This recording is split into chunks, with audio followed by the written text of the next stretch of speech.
이번 주 내내 등장하는 인물이기도 합니다. 바로 교육부 장관 후보자 이진숙 후보자. 논문 관련 의혹이 끊이지 않고 있는데 이번엔 또 다른 얘기가 불거졌습니다. 제자 논문을 뺏긴 것도 부끄러운 일인데 오타까지 그대로 뺏겼은 것은 정말 창피한 일이라고 생각합니다. 이 정도면 국무위원 후보들을 몰아서 범죄 혐의 장관 협의회를 만들어도 될 수준이라고 생각을 합니다. 의혹과 불법으로 얼룩져 국민 신뢰를 잃은 국무위원 후보자는 자격이 없습니다. 그동안에 이제 제자 논문 표절 혹은 제자 논문 가로채기 뭐 여러 제자 관련된 논문 의혹들이 제기됐었는데 이번엔 이 부분이 있어요. 그 김기웅 대변인. 중앙일보 보도에 따르면 제자 석사 논문을 요약해서 연구비를 챙겼다는 겁니다. 저는 이 이준숙 후보자 관련해 가지고 저희가 빼놓으면 안 되는 게 서울대 10개 만들기 공약을 만든 분이라는 거 아닙니까? 그렇다면 국가 재정이 연은 3조 원에서 5조 원이 투입이 된다고 합니다. 그렇다면 그게 학생들 개인한테 돈이 들어가는 건 아니잖아요. 그럼 연구하는 교수님들한테 일정 부분 돈이 들어갈 겁니다. 그러면 이렇게 문제가 있는 이진숙 후보자 같은 분도 750만 원의 연구비를 수령했다는 거 아닙니까? 근데 그 기준이 되는 게 바탕이 됐던 게 뭡니까? 본인이 쓴 논문도 아니고 제자의 논문을 가로챈 거 아닙니까?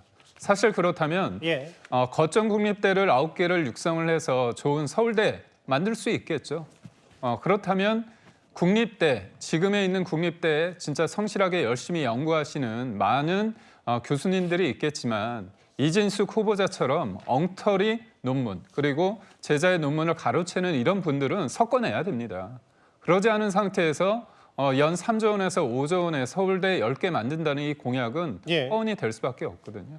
그런 관점에서 그렇다면 이분의 논문이 얼마나 엉터리냐.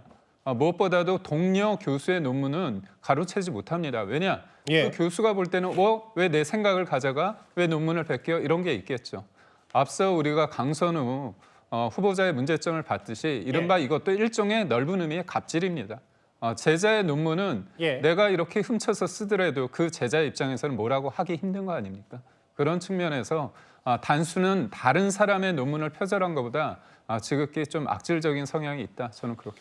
그 요약해서 이제 뭐 석사 논문 중복되는 부분도 있고 연구비를 수령했다. 다음 화면을 볼게요.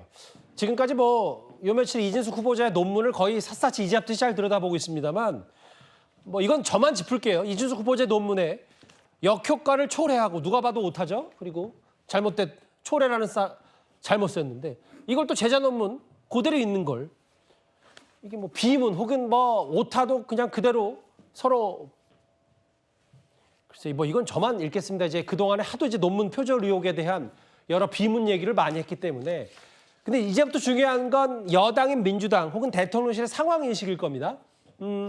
낭만은 한 명도 없을 거다. 민주당에서는 이제 감싸고 나섰습니다.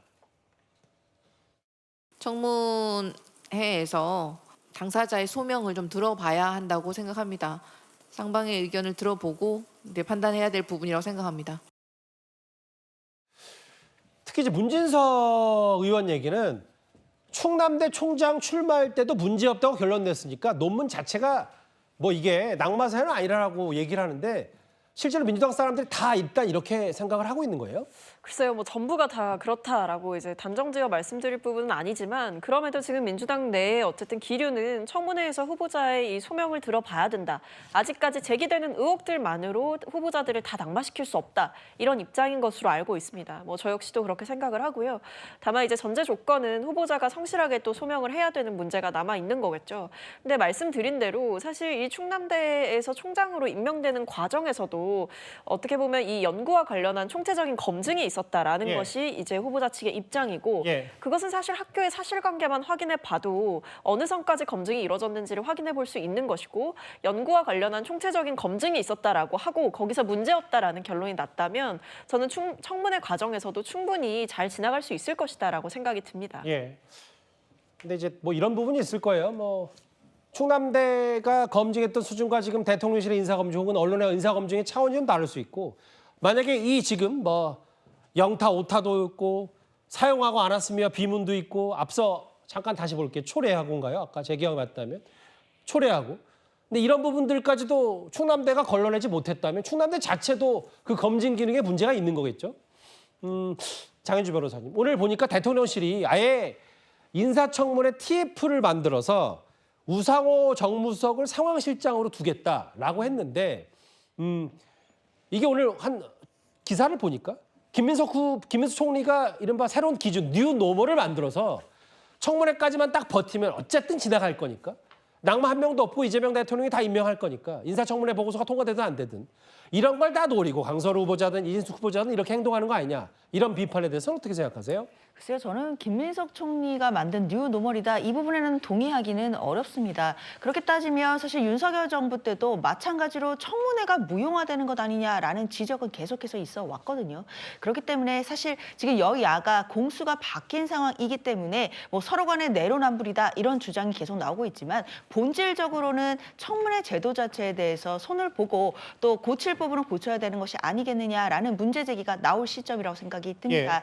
청문회 단계에서 물론 국민 눈높이에 맞는 그런 어떤 자질 검증도 분명히 필요하지만 이 해당 공직자가 그 자리에 맞는 능력을 갖추고 있는지 그 업무적인 부분 그리고 정책적인 부분을 검증하는 것도 굉장히 중요한 부분인데 비교적 우리나라 청문회에서는 그런 부분이 사실상 실종되고 뭐 도덕성이라든지 여러 가지 논란들에 대한 또 검증에 대해서 너무 지나치게 집중되는 부분들이 있습니다. 이런 부분에 대해서는 뭐 여야 할 것 없이 좀 청문회 자체를 또 국민들에게 더 맞게 또 국민 눈높이에 맞게 바꿀 수 있는 방안들을 좀 공감대를 가지고 노력해봐야 되는 것 아닌가라는 생각도 듭니다. 국민의힘에서는 뭐 갑질 강선우, 뭐 아예 논문 표절 이진숙해서 두 사람을 낙마 영순위 1순위로 삼고 이제 각각 청문회를 정조준하겠다는 태세인데 글쎄요 이게 김민석 총리처럼 뭐 일각의 비판처럼 뭐 자료를 일단 김민석 후보자가 냈다고 하니까 그 부분은 그렇다 치더라도 청문회만 잘 버티면 되는 거 아니냐 그러면 장관되는 거 아니냐는 여러 가지